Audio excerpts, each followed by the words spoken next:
A ver, si pudiéramos ver toda la historia como si fuera un enorme tapiz, bueno, pues yo lo he visto.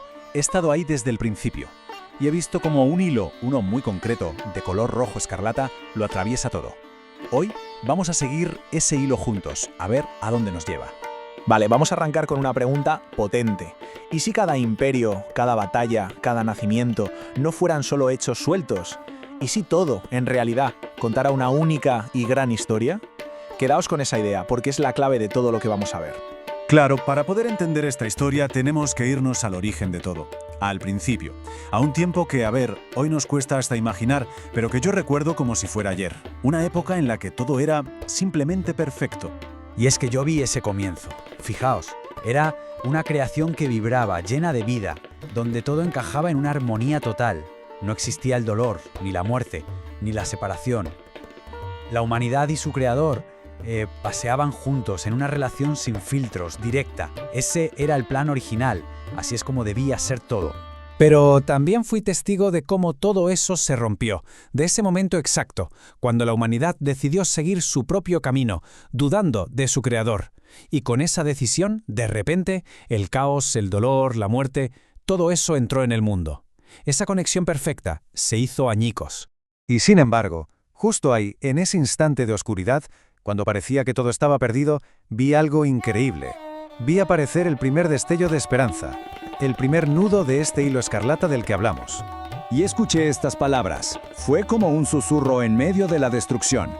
Una promesa de que un día, un descendiente de la mujer aplastaría al mal para siempre. Esta fue la primera promesa de redención. Aquí empieza todo de verdad. Y vi cómo esa promesa, que era algo muy abstracto, empezó a hacerse real, tangible, se convirtió en un pacto. Dios llamó a un hombre, Abraham, y le prometió que a través de su familia, de su linaje, esa bendición llegaría a todo el mundo. El plan de rescate ya no era solo una idea en el aire, ¿sabéis? Ahora tenía un pueblo. Fueron siglos, siglos largos de espera. Y yo estuve ahí, observando cómo esa promesa se mantenía viva. ¿Cómo? Pues a través de símbolos, de rituales, de profecías. Eran como sombras, ¿entendéis? Sombras que señalaban hacia una luz que todavía no había llegado, pero que se sabía que vendría. Y es que todo, absolutamente todo, apuntaba en la misma dirección. Vi cómo el pueblo de Israel era liberado de la esclavitud, y la clave fue la sangre de un cordero sin defecto. Vi cómo construyeron un tabernáculo para que Dios pudiera vivir literalmente en medio de su gente. Y vi los sacrificios uno tras otro, un recordatorio constante de esa separación que existía y de la necesidad de que alguien la reparara. Después llegó la ley, pero ojo, que su objetivo no era salvar. La ley era más bien como un espejo perfecto. ¿Y qué hace un espejo? Pues te muestra la realidad. En este caso mostraba lo imperfecto que es el corazón humano y que era imposible por méritos propios llegar a un Dios santo. No era la solución, sino el diagnóstico. Demostraba por qué se necesitaba un camino completamente nuevo. Revelaba la necesidad desesperada de un Salvador. Y pasaron más siglos, y entonces escuché a los profetas. Y ellos hicieron que ese hilo rojo se viera con una nitidez increíble. Hablaron de un siervo que sufriría, que cargaría con la culpa de otros. Isaías, por ejemplo, lo describió con un detalle que pone los pelos de punta, siglos antes de que pasara. Y entonces, tras 400 años de un silencio que parecía eterno, llegó el momento. El momento que toda la historia, todo el cosmos, había estado esperando. La sombra estaba a punto de dar paso a la persona real. La promesa, por fin, iba a cumplirse. Vi nacer a un niño en un pequeño pueblo, Belén.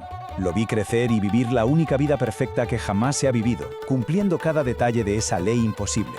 Lo vi morir en una cruz, el inocente pagando por los culpables. Y lo vi resucitar. Vencer a la propia muerte. El hilo se había hecho carne y tenía un nombre: Jesús. En esa cruz, justo ahí, presencié el momento clave de toda la historia. El gran intercambio. La deuda que la humanidad tenía y que era impagable, fue saldada, cancelada, para siempre. La redención ya no era una promesa futura, era un hecho, consumado. Pero claro, la historia no acaba ahí en una tumba vacía. ¿Qué va? De hecho, justo ahí es donde empieza a expandirse de una forma brutal. Pasó de ser algo en un pequeño rincón del mundo a extenderse hasta los confines de la Tierra. Y ahora, en este preciso momento, sigo observando cómo esta misma historia de redención sigue fluyendo por todo el mundo, por todas las naciones. ¿Y quién la lleva? Pues gente corriente, gente imperfecta que ha sido transformada por ella. Y van invitando a todo el que quiera a formar parte de esta increíble historia, mientras esperamos el capítulo final. Y así es como este hilo nos devuelve al principio de todo. Recuerdo perfectamente el Génesis, cómo empezó todo, con una tragedia, el paraíso perdido, la humanidad expulsada de la presencia de su creador. Pero es que yo también he visto cómo acaba esta historia, he visto el final. Y si empezó con un paraíso perdido, termina con un paraíso recuperado. Y no solo recuperado, sino mejorado, perfeccionado. El círculo, por fin, se cierra. Y esta es la promesa final, el destino al que nos lleva este hilo escarlata desde el principio. Un mundo rehecho por completo, un mundo sin una sola lágrima, sin más muerte, sin más dolor, porque todo lo malo, lo roto, habrá dejado de existir. La obra de redención, al final, será total y absoluta. Entonces, si tuviéramos que resumirlo todo, ¿cuál es la esencia de esta historia que he visto desarrollarse?